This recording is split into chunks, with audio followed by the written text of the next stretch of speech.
All right, thank you so much for joining us this morning for this very timely and relevant workshop on mental health. We are joined here today by Kelsey Fife. Kelsey, thank you so much for being willing to share your knowledge, resources with Houston's dance community, and I'm fairly certain some folks who are not in the Houston area. Welcome, everybody. Thank you so much for being here today. Kelsey, thank you immensely for doing this, and I'm going to hand it over to you. Okay, hi, of course, you're welcome. I'm happy to be here. We tried to schedule this for a couple of months ago, I think, and then I think the morning of, I woke up feeling really sick and had to go get a COVID test and couldn't make it, and we were able to reschedule for today. So I'm really happy about that. I am going to share my screen. Am I spotlighted? I Yes, am. you. Okay, great. So I'm going to share my screen with you guys just to get this presentation pulled up. And, you know, I think when we first started talking about doing a presentation, like what would be useful for you guys to hear, I thought, a couple months ago, I thought, oh, we're all very stressed. We really want this year to be over, and we all, I think realistically we knew that, in the new year nothing was going to be significantly different, but we kind of in our heads were like, we just want 2020 to be over. And so I kind of put together a presentation all about like dealing with chronic stress. And now the new year is here, and it's like, yep, that presentation still holds. But now it's kind of a different, I don't know, I think it's tough. I think it's tough that we're at the new year and it's like not a lot's different, and it's just still a very stressful, taxing time, and none of our problems have really cleared up yet. So I just wanted to talk to you guys about like, all right, how do we deal with chronic stress, and how do we like kind of go into a brand new year? We're not even like, I think 10 days or something into January, and we're just burnt out and tired. So what do we do about that? So we are dealing with a lot of chronic stress. So we have chronic stress from like social isolation, like all of the social distancing and not being able to see family and not being able to see friends. Even those of us who maybe have broken down and gotten more lax about spending time with other people, we are still not spending time with people the way that we used to.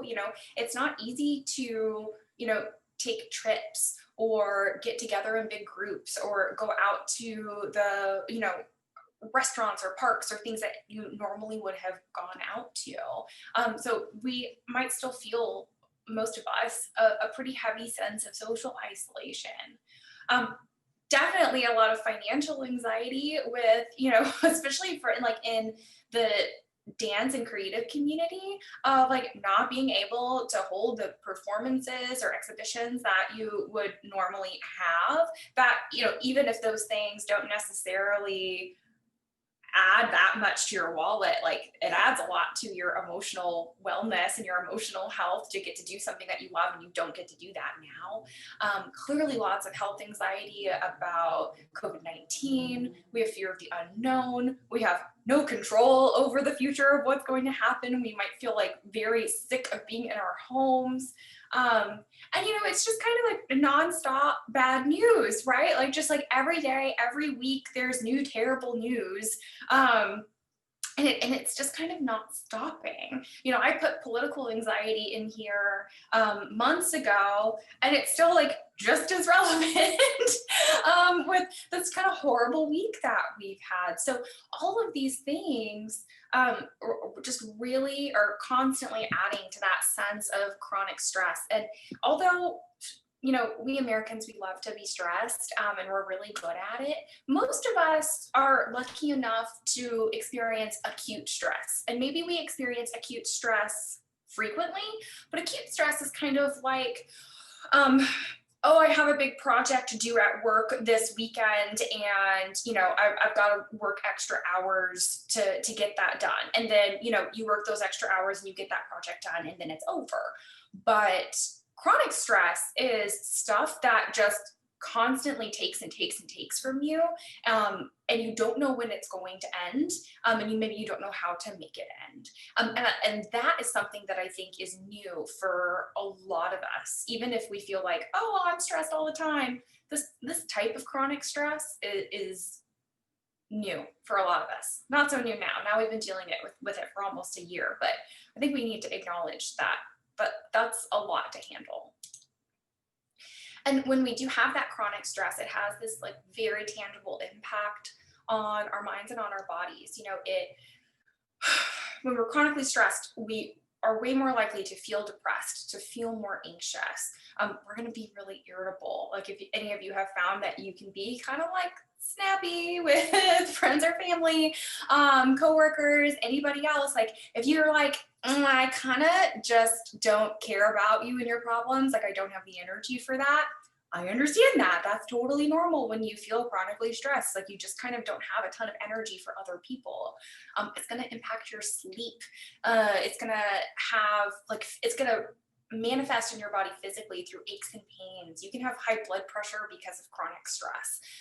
And then also like for dancers, athletes, chronic stress does increase your risk of injury, because if you're going into class, practice, rehearsal, feeling tense, feeling really tight, feeling kind of achy, and not being able to like calm and loosen up your body, the chances of you getting injured in that practice are much higher.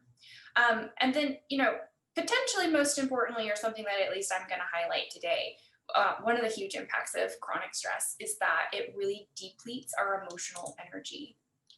And that may or may not be a term that you've heard before, but emotional energy is our capacity for like meaningful engagement in our lives. So, you could think about our emotional energy and our physical energy. And some people have, even said that emotional energy accounts for up to 70% of our total energy stores. So the type of energy you get in your body from sleep and rest and drinking enough water and getting enough food, that potentially only accounts for a small portion of what you feel when you say, oh, I do or do not have energy. That internal motivation to go live your life comes from your emotional energy. And when our emotional energy is high, we have things like empathy, and we care more about other people, and we have patience, and we have ability for connection with others. It allows us to be curious. It's that difference between reading a book, seeing a word you don't know, and going, I'm going to Google that and find out what that word means and learn a new word today. And going, I don't care what that word means. If I don't understand this sentence, it doesn't matter. Like having high emotional energy allows us to just be curious, and it motivates us, and it allows us to have more determination, both for getting through, hardships, but also for powering through, hobbies and passions and things and our goals, like being able to meet our goals. But when we have really low emotional energy, we are super irritable. We experience mental and physical exhaustion. If you've ever had one of those days, weeks, months where you are like, I am tired all of the time. Like it doesn't matter how much I sleep. I just don't want to get out of bed. It doesn't matter what I do to take care of myself. I just feel exhausted. I don't want to be around people. I cannot people anymore. And I just want to be in bed. Like that is probably, you experiencing really low emotional energy. And it's when we're in that space that we burn out and when we feel anxious and depressed. So I want you to think about emotional energy like it's a bucket. Like you have like this bucket of emotional energy that you get to spend kind of like every day, every week, right? And there are some things in our life that increase the emotional energy in our bucket, and there are things that decrease the emotional energy in our bucket. And some of the stuff that's like decreasing our bucket is stuff that we have no control over and have to do all of the time. And that's a thing that a lot of us tend to underappreciate, is what are those daily tasks that are already taking a big chunk out of your emotional energy store. So things like just having a job, right? Like I doubt very many of us here are just like independently wealthy and are only working because it's our eccentric hobby. Like we work because we have to pay rent and buy food and things. And so having not a lot of choice about needing to work to make that money to support ourselves means that we have a daily stress of something that we have to keep up with. Even if we have the luxury of enjoying our jobs, it's still stressful. Also little things like just grocery shopping and doing the dishes and folding your laundry and walking the dog, like all of those things, even though they maybe seem really small and maybe seem like, oh, that shouldn't bother me, it does. Like some amount of your energy every single day goes towards these automatic responsibilities that just take a lot out of you. But then we have a lot of other things too, right, that can deplete our emotional energy. So like being around people you don't like. You have a coworker you can't stand and you have to work every day with them, like that depletes your energy more than being around people that you love. If you have experienced any kind of illness, that is going to deplete your emotional energy. Global pandemics decrease emotional energy. But the types of stuff that increase it are going to be like your self-care activities, like your really high quality self-care activities, right? So like spending quality time with friends and family, really truly engaging in your hobbies. So not like 9 times out of 10 when I ask people, what's your hobby? They're like, I watch TV. I'm like, that's not a hobby. Like, I watch way too much television also. I have nothing against television watching. I'm a huge proponent of Netflix, but it's not really increasing my self-care or my emotional energy to, sit and watch like Sabrina on Netflix. Other things that are hobbies that are passions for you or things that you're excited to go do, like that's something that's going to increase your emotional energy. Also stuff just like getting enough sleep and eating enough and drinking enough water and like moving your body in an enjoyable way. All of those things can be self-care as well and can also contribute to increasing your emotional energy. Okay, so that's just something I want you guys to be aware of is like, I have this kind of like finite amount of energy in a day or in a week. And there are things that I do that are constantly draining it. And then there's things that I have to choose to do and make a priority to do to raise it. And right now, all of us, our emotional energy is so depleted that it's actually kind of difficult to get enough self-care in a day to really restore and make us feel like, okay, I'm ready to take on life again. Like we're all just kind of running on empty here. So that means we have to be even more conscientious of the things that are dragging us down and the things that we have in our lives that can build us back up, and how do we prioritize doing those things. So one of the other tricky things about having chronic stress and really low emotional energy is that we tend to ignore that as a problem. And when people are, how are you doing? It's like, I'm fine. If you're not fine, I know you're lying. You know you're lying, but we are just kind of programmed to disregard our feelings when it comes to being burnt out. And we're also kind of programmed just to, avoid feelings of like stress and anxiety. And so, the way that we tend to respond to stress is in stuff like isolating from others, like maybe turning down invitations from friends or family. You're invited to, a Zoom happy hour or to, talk to your parents on the phone and you're just like, no, I'm busy. You might disengage from hobbies and valued activities. So stuff that you used to really enjoy doing and find really helpful, you're not doing them anymore. You might focus on responsibility to the exclusion of enjoyment. Like the more stressed we get, especially if we're really stressed about something like work, we will almost like bunker down and just do work more, which is kind of weird, because I think we end up feeling like, well, if I can just get this done, like if I can finish this project, or if I can just like get that promotion, or if I can make enough money, then I can relax and it'll be okay. So like we will kind of just focus on the thing that we feel most responsible for and tunnel all of our energy into that, rather than trying to spread it around and do other things that we enjoy. We'll definitely move creative projects to the back burner and say like, oh, I don't have time for that because I'm spending all my free time working or thinking about work. And, we just keep our thoughts and preferences bottled up until we explode on some poor, unsuspecting soul, right? Because we're like not expressing our feelings. We are ignoring them in ourselves. We are disengaging from the things that we really care about, that we feel passionate about. And we're kind of like focusing in on our responsibility in a way that's just continuing to burn us out. And, we're going to snap at some point. Um, and that's kind of like the natural human response to stress. At least in our culture, it is. But here's how we should be responding to stress, you guys. And this takes A, you have to know that this is how you should respond to it. And B, like you have to be prepared to really prioritize this. But when you feel stressed, you have to increase engagement with the people that we love. And right now, that means that we have to potentially be really creative. If you don't get to share a household with the people that you love right now, you might have to be extra creative about ways that you can connect with them if you're not able to see them in person. But we need to increase engagement.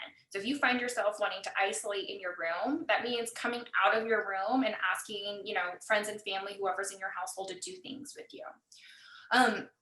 Spending more time on valued activities and hobbies. So those things that you love doing in your free time that are your hobbies, we need to prioritize you doing those things. You got to set aside time in your calendar to actually get back into them. And you might feel at first like, I don't even want to do this. It's not fun anymore. But sometimes that's just a side effect of being too stressed and too worn out, that we are losing the fun in our activities, and prioritizing doing them regularly can actually help like reignite the flame that we have for that activity. We have to prioritize rest and relaxation. So even though it maybe feels like your anxiety will be better if you just like work all weekend and get everything around the house done, if you're exhausted, you need to take the weekend to, sleep and relax and take a bath or read a book or just do something that's going to be restorative for you. You have to find new outlets for your creativity. We have to set boundaries with ourselves and other people. So that means no like obsessing about work or, only focusing on one thing to the exclusion of everything else. Like we have to set boundaries for ourselves. And we need to communicate our needs very clearly and very often, both, wherever we are, with friends, with family, at work. We need to speak up about like, this is what I need. Because when we're burnt out, we tend to need more help, and we tend to have trouble asking for that help. And help can come in a myriad of different ways. That might actually be, in some instances, going to a boss or a supervisor and saying like, I need help with this project, or like, I need help on this shift today. But it could also be something as simple as like, if, asking your partner to help you with the laundry. If you're like, I don't have clothes and I don't have the energy to do my laundry, like, can you do a load of my laundry today? Like something as simple as that could be the help that you need just to help you take care of yourself.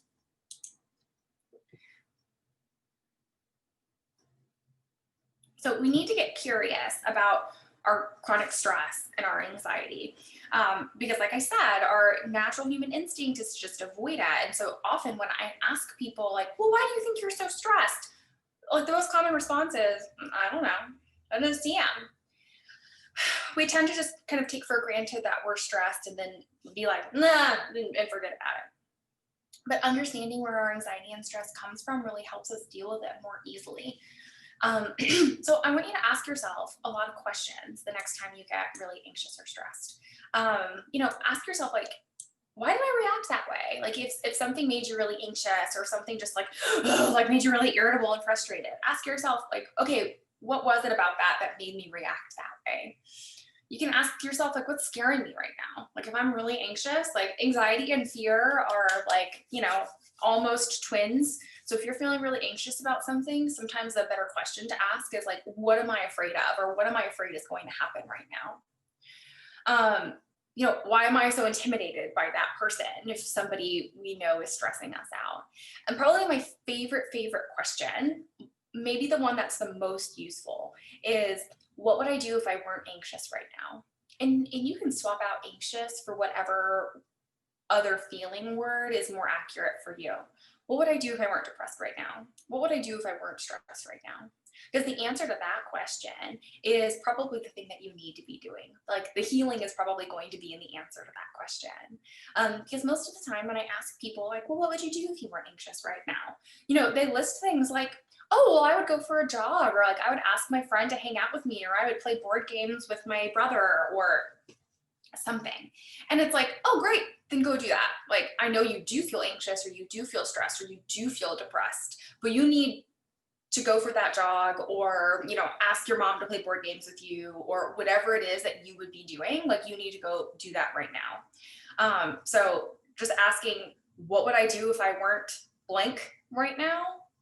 Really powerful, useful question, particularly when you are experiencing a lot of chronic stress.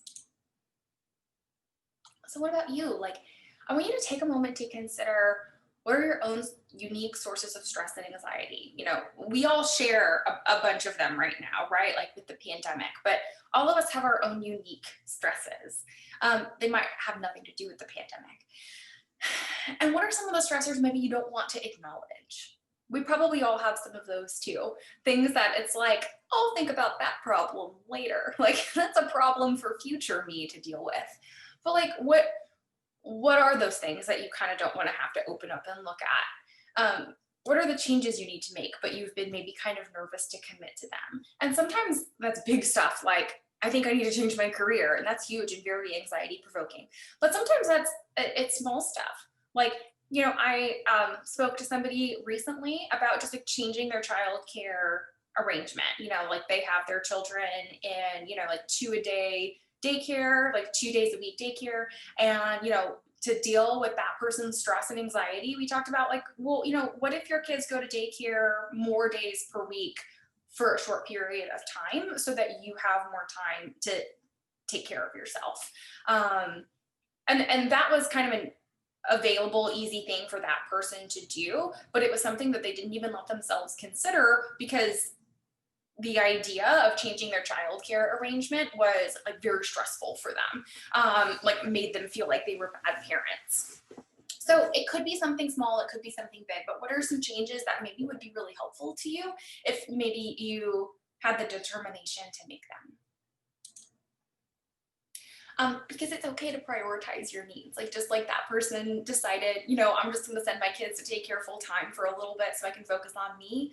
Like, it's okay to prioritize your needs. So you focus on the things that are adding to your emotional energy bucket. And if you can, work on decreasing the things that are taking away from your emotional energy, and just give yourself permission to prioritize that, because it's really, truly okay.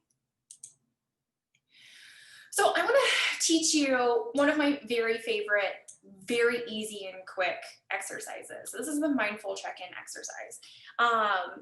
And the thing that I love about it is that it just really helps us to increase our self-awareness of what we're feeling. Plus, it gives us this like very small dose of mindfulness where we can just kind of ground ourselves in the present moment and go, okay, how am I doing right now? So I'm going to invite all of you to do this with me, because it's very simple. So all we're going to do is we're going to all close our eyes and take 5 deep breaths. And then just quietly to yourself, you're going to name whatever primary emotion you're experiencing in that moment. So happy, hopeless, anxious, excited, whatever. And then I want you to rate your level of stress on a scale of 1 to 10. So 10 is like the most intense stress you personally have ever experienced, and 0 is no stress. And if you don't feel like you're a stressed person, maybe you're an anxious person, or maybe you're an angry person, right, feel free to switch out that feeling word to the one that is more accurate for you. But I'm gonna go with stress for today. So let's all of us do that together. We're gonna close our eyes. We're gonna take those 5 deep breaths, and then we're gonna answer those questions for ourselves, just privately to ourselves. Okay, let's do it.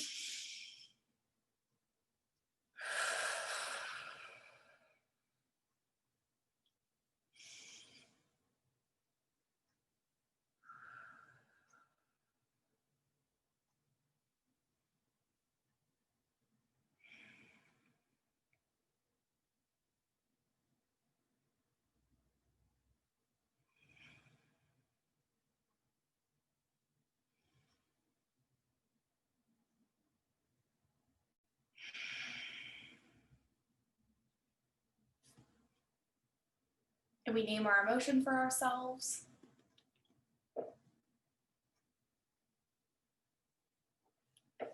And we rate our level of stress for ourselves. And that's all we need to do.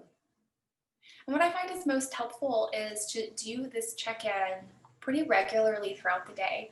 You don't have to think about it again. You don't have to write it down. It's very easy. And so what I often ask my clients to do is do this exercise, aim for at least 3 times per day, but if you can do more than that, that's awesome. If you can do it every couple of hours throughout the day, that's awesome.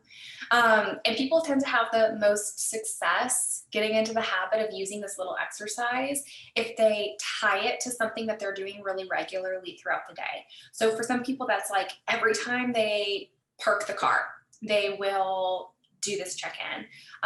For some people, it's like they maybe drink a lot of water, like maybe they refill their water bottle really frequently. So every time I refill my water and I'm just standing there waiting for it to fill up, I'm gonna do my check-in. It sounds so funny, but the most successful thing that the majority of my clients have found is doing this exercise every time they go to the bathroom, because you're gonna use the restroom pretty regularly throughout the day. So if you can get into the habit of doing this check-in while you wash your hands in the restroom, that's an awesome way to do it, because no one's bothering you. You have a very quick moment to yourself where you can take those 5 deep breaths and you can check in with your emotion and your stress level, and then just kind of go about your day. So pick something for yourself that is okay, I know I do this regularly throughout the day. I'm going to try to incorporate this mindful check-in exercise while I do that. Because if you can get into the habit of doing this check-in every time you wash your hands or something like that, then it ends up being very easy to complete. And it is such a useful way to increase your self-awareness of how you're feeling, and also just kind of lower your stress and anxiety throughout the day. So, one other area of restoring your emotional energy is to think about how you do that at work, because work does tend to be one of the things that drains us the most. But also, when I'm at home, I can be my emotional energy is low, I'm going to take a nap. But I can't do that at work. I can't be working and be I'm not feeling well right now, so I'm going to go meditate. That doesn't work. I'm working. So how do we actually attend to our emotional energy when we are at work? Doing that mindful check-in exercise is actually pretty damn useful, because you get this little moment to yourself to go, how am I feeling, right? Because being curious about how we're feeling and why is first massive step to actually taking care of ourselves.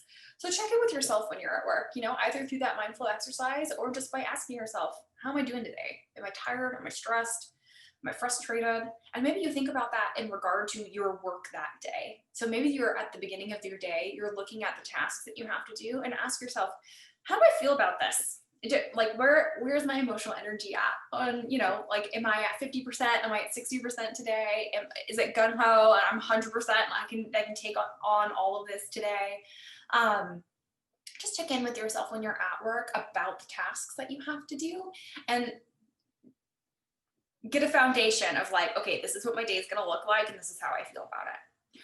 And then I want you to try to include those mini moments of self-care throughout the day. So I always try to get people to really take advantage of breaks or downtime in their day in a more useful way. So most of us are in this terrible habit of taking a little break that we have and immediately scrolling through Facebook, Instagram, TikTok, checking our emails. Maybe we're just checking our work emails, even on our lunch break. Maybe we're in line to order lunch and we're on our phone, just scrolling through the news.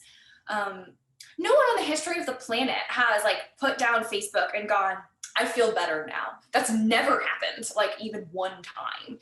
We put down any of those things and go, I feel just as terrible as I did before I picked this up, or worse. So I want you to think about those little moments where you tend to pick up your phone and just scroll through something super not useful to you. And instead, what could you do in that 30 seconds, 2-3 minutes that you would take your little, Instagram break? what else could you do in that time? Um, I have some people just get like the Kindle app on their phone if they like to read, and take that time. If you have 5 minutes while you're waiting for food to be, given to you, read a book for 5 minutes that you actually just enjoy. Or some people like to learn or do puzzles. Like, I would much rather you like sit there and do Sudoku on your phone than like read the news and get more stressed out in terms of like actually taking care of yourself. I've had other people download the Duolingo app, like the language learning app that has like little games for you to learn like new vocab words and stuff. If you're someone who likes to learn, having some sort of like education-based app on your phone where you can pull that up and be like, okay, I'm gonna learn some vocab words in German while I wait for my food, that's an awesome way for you to get a little bit of self-care time because you're engaging in a hobby or you're engaging in something that's kind of mindful. Like if you're doing Sudoku, that's kind of a mindful puzzle to do. Or like maybe you have like a meditation app or something like that and you just want to do a meditation app. Like look for things that you could do on your phone or off your phone in those little quiet moments while you're waiting in a line or waiting for a meeting to start or when work is slow that day, and do that rather than just scrolling through social media. The other thing you can do at work is just check in with your peers and your colleagues and ask them how they're doing that day. Right. So you got to check in with yourself first, but then check in with others and go like, okay, well, here's the tasks that we have to get done. Like, how are you doing? And that works no matter what kind of job you have, right? Whether you have an office job or you're waiting tables, like you can check in with somebody that you work with and go, where are you at? Like maybe I have a lot of emotional energy today and I have the capacity to help you.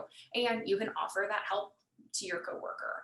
Because maybe they're like, I'm at 10% and I feel like I'm going to die. And you're like, okay, well, here are some ways I can maybe help you out today. And if that's a habit that you're in, then it might put you in a better position to ask for help when you need it. You could come back to a coworker or a peer and be like, I'm at 10% today. Can I get you to help me with something? So kind of if you're able to sort of, fostering a habit of checking in with your coworkers and going, okay, where are we all at today? Do any of us need help with anything?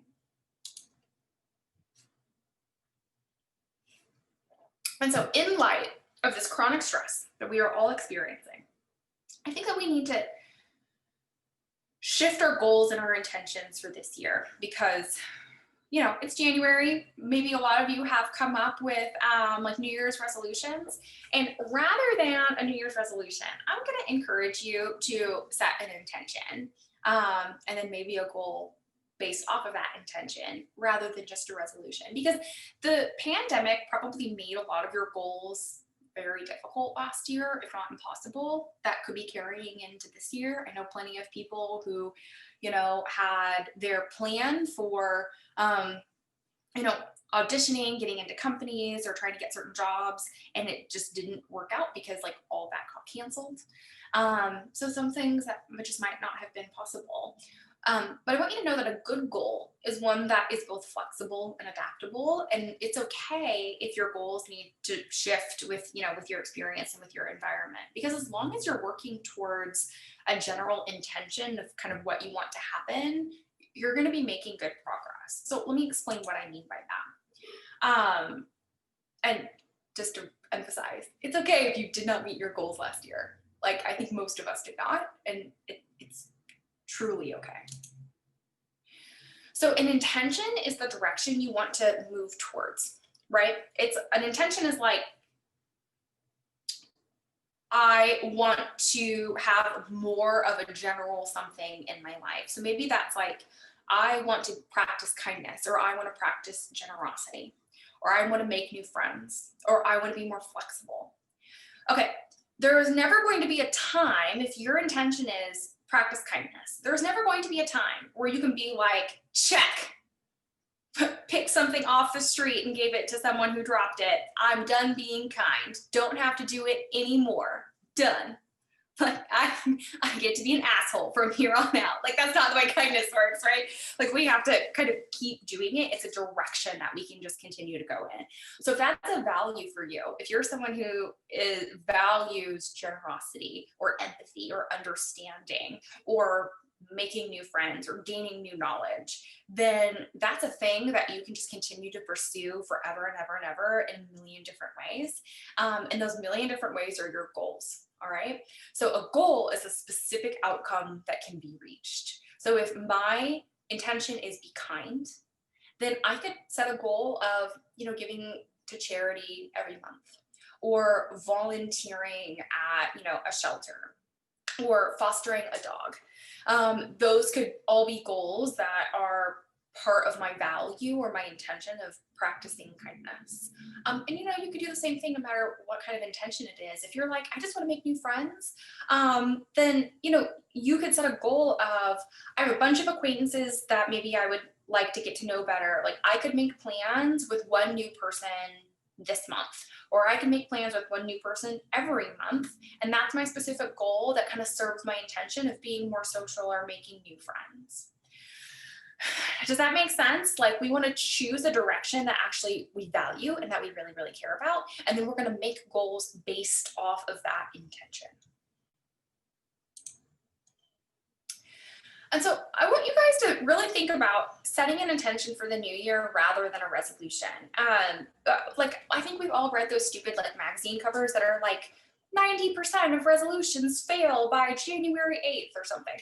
And that's probably true just because it's very easy to pick something random out of the air and go, I'm going to do this big, important, lofty thing. And then a week into it, we're like, I don't care anymore. Because we'll have these like brief moments of conviction where we're like, this is very important to me and I'm going to do it. But honestly, if it's not really values based, if it's not something that we've really thought out and said, I want to move in this general direction in my life, we are probably not going to be successful with that. So I encourage you to set both a personal and a career oriented intention if you want to, or, just personal or just career. It's fine. So a personal intention might be like improving patience. Maybe you're not a patient person, but you care about patients, and that's something you want to improve. You could set that.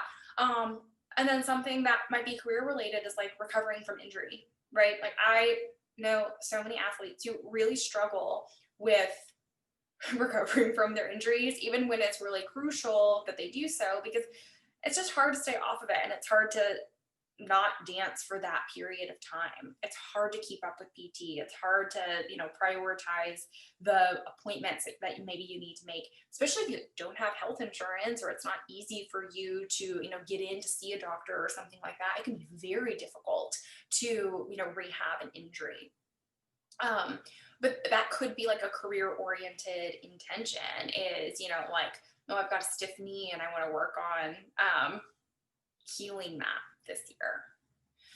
Intentions are made with a growth mindset and not a self-critical mindset. And that's really, really, really important to keep in mind. Okay. So, a growth mindset is like, say, your goal is rehab and like your intention is, taking care of an injury. Your goal is, I'm going to spend more time doing my PT. A self-critical mindset around that would be like, like, oh, I'm such a loser and I'm never going to get better. And like my body is going to be like weak and gross if I don't do my exercises. It's not like the nicest way to talk to yourself, right? Versus a growth mindset of, I'm going to spend more time in the gym doing my PT because it's going to, help me this year in my career, no matter where it takes me, right? Like I could be better at the end of this year or this month or this week if I do XYZ for myself, for my injury, than if I didn't. So we do want to try to keep that growth mindset when we set our goals and intentions so that we don't kind of sink into a self-critical one.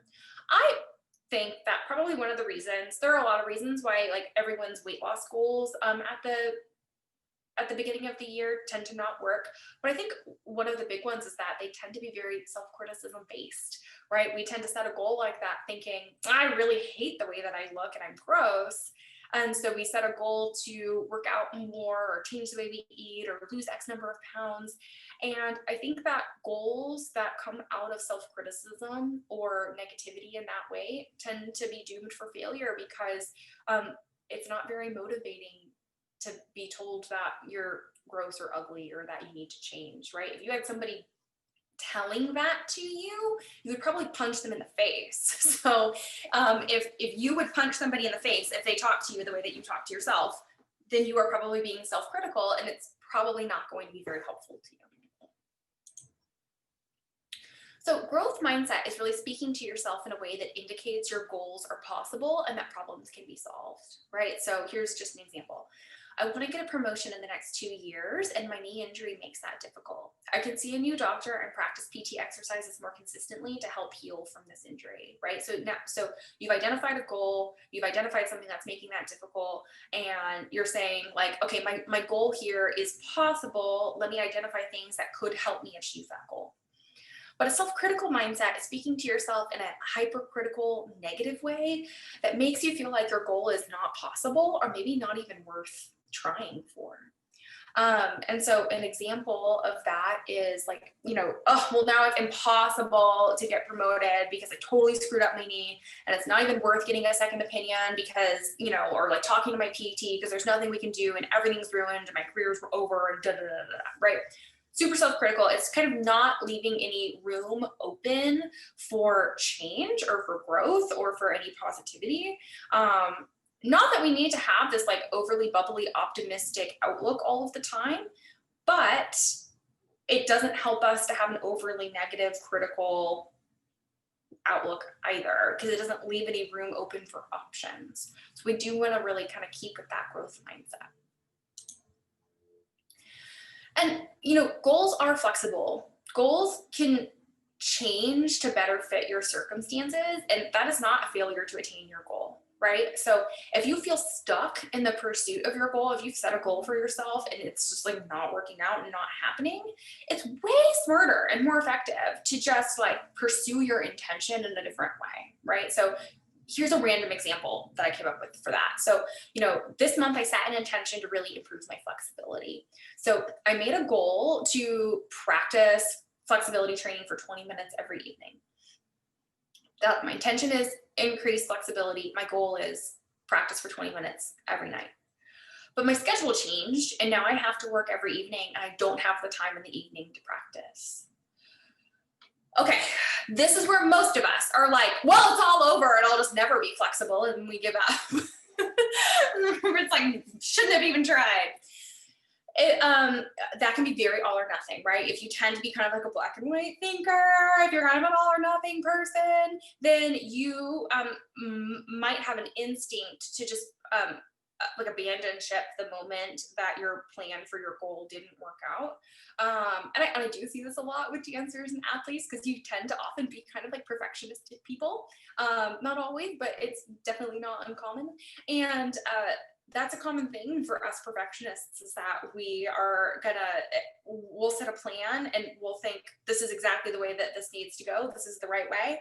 And then when it doesn't work out the way that we wanted it to, we're like, we just give up entirely. But this is where having an intention is just way more useful, because we can just shift the goal to better serve the intention. So in this example, it's like I just changed the goal to work on flexibility for 10 minutes before each of my classes. Because even if that's not maybe as great of stretch session, or if that's not going to get you the results that you're hoping for as quickly as you would like to see them, it's still going to get you there faster than doing nothing at all. So when you have that intention set, it allows your goals to kind of orbit around it and be more flexible and adapt and change with your experience and your circumstances, so that you can stay on target with your intention. Because if you keep doing this, if your intention for the whole year is like, I want to be able to do a standing needle scale, and you just keep setting like new little goals every month for yourself of, I'm going to work on, strength here and flexibility here and this stretch and da da da da da. And, maybe you want to spend 2 hours doing like a heavy stretch session and that's not happening, so instead you do 30 minutes, like all of that is going to push you closer to your end goal of being more flexible. So I really, really, really like the idea of setting an intention rather than a resolution, because then you can allow your goals to change and shift to better fit your circumstances. Because like failure to meet goals is often just a refusal to adapt to your experience in this way. We do tend to get kind of all or nothing about our goals. And when we aren't able to kind of hit them in the way that we wanted right away, we tend to just be like, oh, well, I guess I'm going to fail. I guess I'm not doing that. And we just get really discouraged. But, a lot of the time we can just shift and we can just adapt and better serve our intention if we just change the goal. So I want you to take time this week to think about your intention for, I put next year, but this year, right? So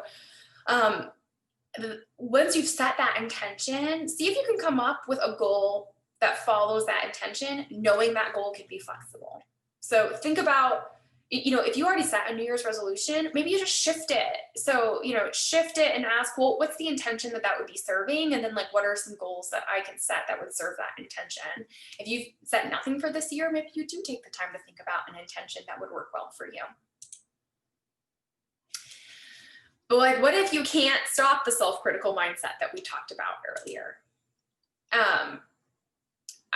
It might feel a little bit weird to talk about, or like out of place to talk about self-criticism in regard to New Year's resolutions and setting goals, but self-critical thoughts are the most common obstacle to meeting your goals. I touched on that earlier, right? Because it's just so discouraging that if we're going into, trying to meet goals with this very kind of negative self-talk, then we're going to get really discouraged and we're probably not going to succeed.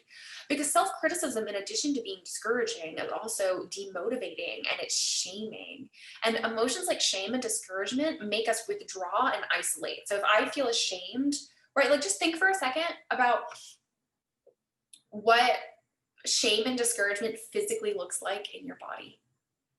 Because it probably looks like you getting small. It probably looks like your shoulders hunching in, maybe your gaze dropping, maybe your chin dropping. I mean, and you can see it, right? Like, when I talk to people in our therapy sessions and we hit on a topic that they feel ashamed of or they feel really discouraged about, whole body posture changes. They get small, they kind of crumple in on themselves and they don't even know that they're doing it because it's just a natural response to feeling things like shame.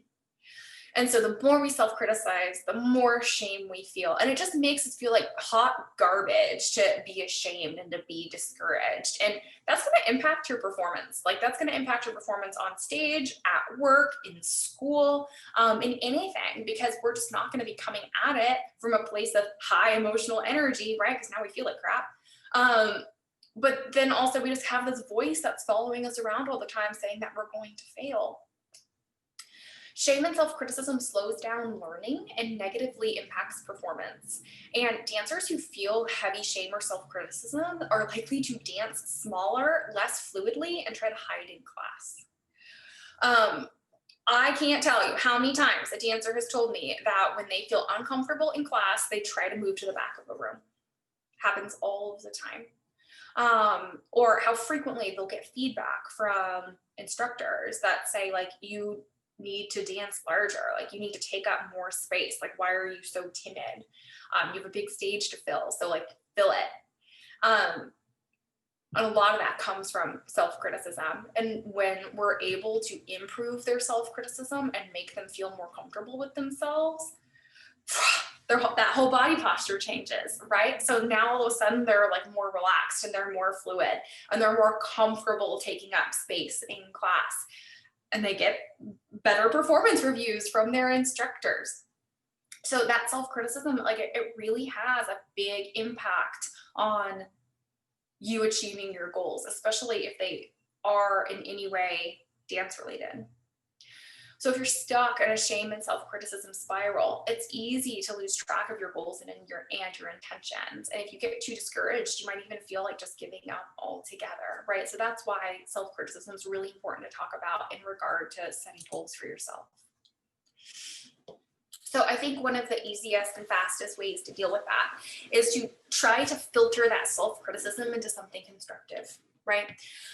So if the self-criticism is like, I suck at learning choreography, I'm the slowest one in class, I want you to notice that that's not helpful. Like if you were struggling to pick up choreo in class and your instructor came up to you and said, you really suck at this, you're the slowest one in class, does that help you in any way? Of course it doesn't. Like now you just feel ashamed, right? So now it's like, move to the back of the room. But if you got feedback from an instructor that was like, hey, I noticed that you're struggling to pick up this choreography. I also noticed that you're a little bit absent-minded today. What can we do to kind of help you focus? Is there something that's making it hard for you to pay attention or focus in class? That would be way more helpful, right? Because that's an invitation to think about what you could be doing differently to diagnose potential problems, and then come up with potential solutions. So if that self-criticism is, I suck at this, let's try to make it constructive and go, okay, well, why is this hard for me? And what would make it better? Like maybe it would make it better if I did blank, you know? If you feel like if you like stuttered or said the wrong thing or put your foot in your mouth and you feel like people now think you're an idiot because you misspoke, you could just tell yourself like, they think I'm an idiot and hate me now. Those of us with social anxiety have definitely done that before. And if we turn that into something more constructive, it might be to say something like, okay, I feel like I'm an idiot because, you know, I misunderstood that question that the instructor asked in class, and that's why I gave the wrong answer. Here's what I could do next time. Like I'll wait for the instructor to finish speaking before trying to answer the question next time, you know, because maybe in this example, you jumped the gun, thought you had the answer to something, but like didn't have the full question yet. These are just very random examples, but I want you to notice how we can turn some of that self-criticism into something that is more curious, right? Hey, why did I feel that way? What's going on that this is happening for me? And then more constructive. Here's a potential solution to addressing that problem. And then here's another coping skill for you to deal with that self-criticism. So this is very similar to what I just did in the last slide, but now we're just going to write it down. So what I will often have people do if they're struggling with a lot of self-criticism is take a moment, you know, sometime in your day when you have privacy, and list out, like in bulleted form, all the self-criticisms that you're currently dealing with. So all those negative thoughts you've thought about yourself, write them down on paper. And then try to translate each item on your list into a helpful action step, right? In the same way that I did in the last slide of, you know, I suck at picking up choreography. Well, you know, here's something that would help me pick up choreography a little bit better. I'll try that next time. You want to translate it into something that's going to be actually constructive and helpful for you. And you want to speak from a place of compassion and helpfulness. Imagine that you had a great teacher giving you feedback on how you can improve. Remember earlier I said, like, imagine you had a teacher just tell you that you sucked and like how useless that would be. Now imagine like the best instructor you've ever had, whether it was a dance instructor or a school teacher or whoever. Like imagine someone who is like so great at teaching and encouraging you and helping you kind of diagnose what you're getting wrong. Those teachers tend to be really compassionate. They tend to be really non-judgmental and make you feel really comfortable in that self-assessment of, okay, what am I doing wrong and how do I fix it? And that's the kind of approach and attitude that we want to have towards ourselves when we're dealing with our self-criticism. So when we're trying to translate from one column to the next, here's my ugly negative self-criticism and here's how I can turn that into something more useful for me, we want to go about it in this compassionate way.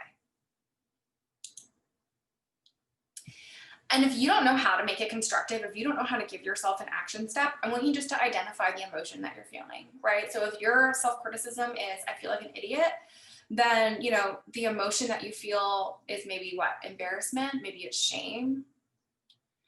And then try to explain why that emotion would make you feel self critical.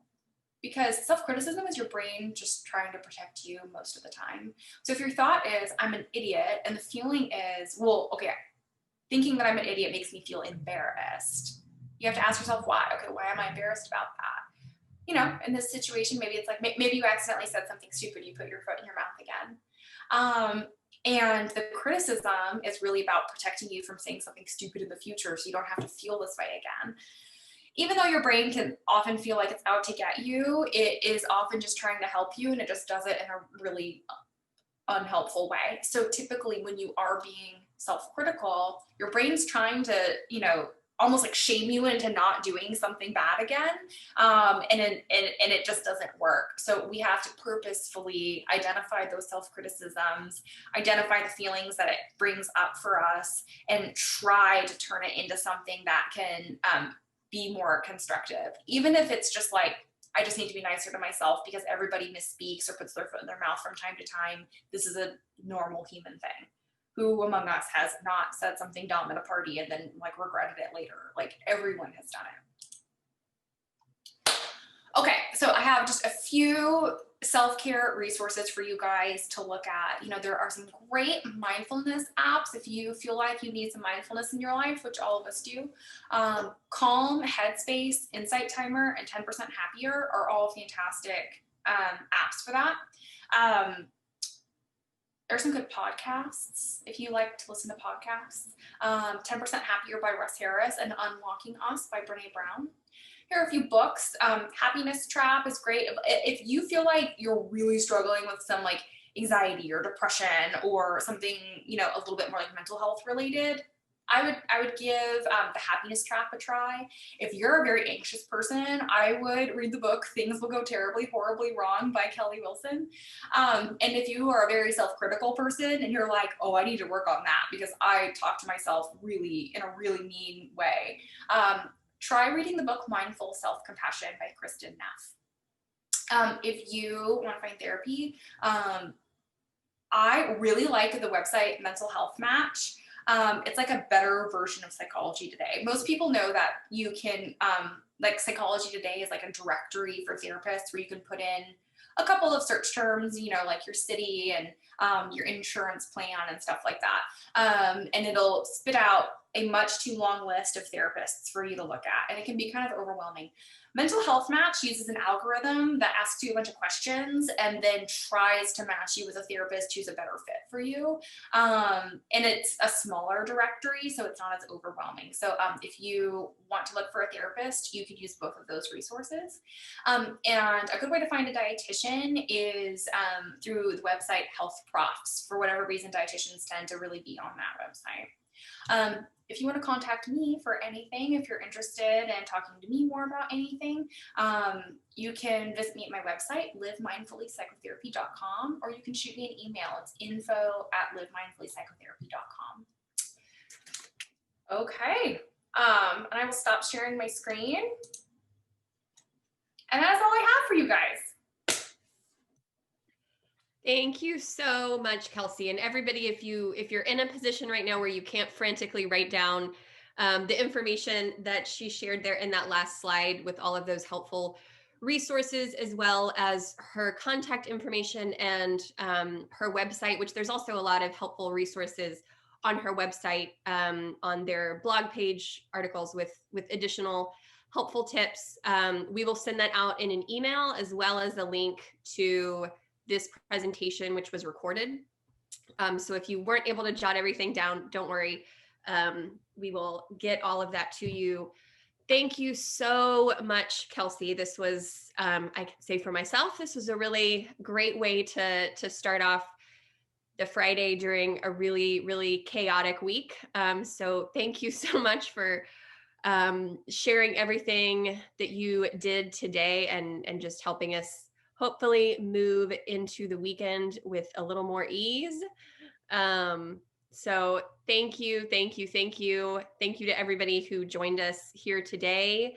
And you will receive an email from us early next week, wrapping everything up and receiving the video from today, as well as all of the links. Thank you, thank you, thank you. Have a good weekend.